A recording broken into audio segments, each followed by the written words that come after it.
Is this for me, Dimitri? Of course, my boy. But you have to pay for that. But we are friends. And why should I pay a ghost? I was thinking of having more pastries. You disappointed me, Dimitri. If you want to have more pastries, you have to pay more money.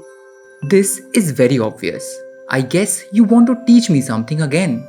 But wait, please let me have my pastry first. My boy, I am going to teach you direct proportion. Now have the pastries. I'll be back in a while. Hello students, welcome to Notebook. We are back with a brand new video on the chapter Direct and Inverse Proportions. As already suggested by our friendly ghost Dimitri in this video, we shall learn about direct proportions. We come across many such situations in our day-to-day life where we can see that the variation in one quantity results in the variation of the other quantity. For example, if we purchase more books, the total cost also increases. If we deposit more money in a bank, the interest earned will also increase. Consider another interesting example. If you need 1 mango to prepare a glass of mango juice, then to prepare 5 glasses of mango juice, obviously you will need 5 mangoes. These examples show that the increase in one quantity results in an increase in the other quantity also. This is the concept of direct proportion. Let us understand it deeply. Suppose the cost of 1 kilogram of rice is 50 rupees. Then the cost of 5 kilograms of rice, that is 5 times of 1 kg of rice, will be 5 times of rupees 50 or rupees 250. Cost of 10 kgs of rice will be 10 times of rupees 50, that is rupees 500. Now let the weight of rice be x kgs and the corresponding cost be y rupees. See that 1 kg of rice costs 50 rupees, 5 kgs of rice costs 250 rupees, 10 kgs of rice costs 500 rupees. Note the other values. We find that as the value of x increases, the value of y also increases in such a way that the ratio x by y does not change. It remains constant, say k. In this case, it is 1 by 50 as shown. We say that x and y are in direct proportion if x by y is equal to k or x is equal to ky.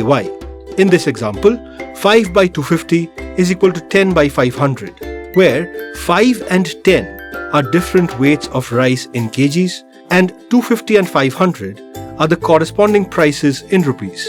So when x and y are in direct proportion, we can write x1 divided by y1 is equal to x2 divided by y2, where y1 and y2 are the values of y corresponding to the values of x1 and x2 respectively. If we plot the values of x and y of this example on x-axis and y-axis respectively, we shall find a straight line. Consider another example. An electric pole 10 meters high casts a shadow of 15 meters. Another electric pole of height 8 meters casts a shadow of 12 meters. And one more electric pole of height 6 meters casts a shadow of 9 meters. What do you think? Is there an example of direct proportion?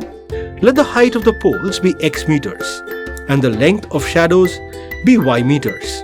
Now, let us put the values of the height of the pole and the corresponding length of the shadow in a tabular form as shown. As the height of the pole decreases, the corresponding length of the shadow also decreases. Therefore, this is an example of direct proportion. If we plot a graph keeping the height of pole on x-axis and the length of shadow on y-axis, we shall find a straight line as shown on screen. From these examples, it is clear that when two quantities are in direct proportion, either they increase or decrease together proportionally. Now consider a map.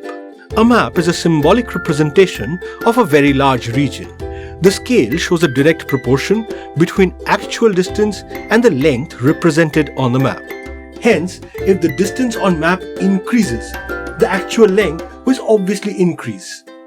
The scale of the map is the ratio of the distance between 2 points on the map to the distance between the same 2 points on actual ground. For example, Ratio scale 1:25,000 means that 1 centimeter on the map is equivalent to 25,000 centimeters or 0.25 kilometers on actual ground. This is one of the most important applications of direct proportions in our daily lives. Try to find out more such applications on your own. In our next video, we shall learn about inverse proportions. See you then in the next video. Until then, happy learning and goodbye.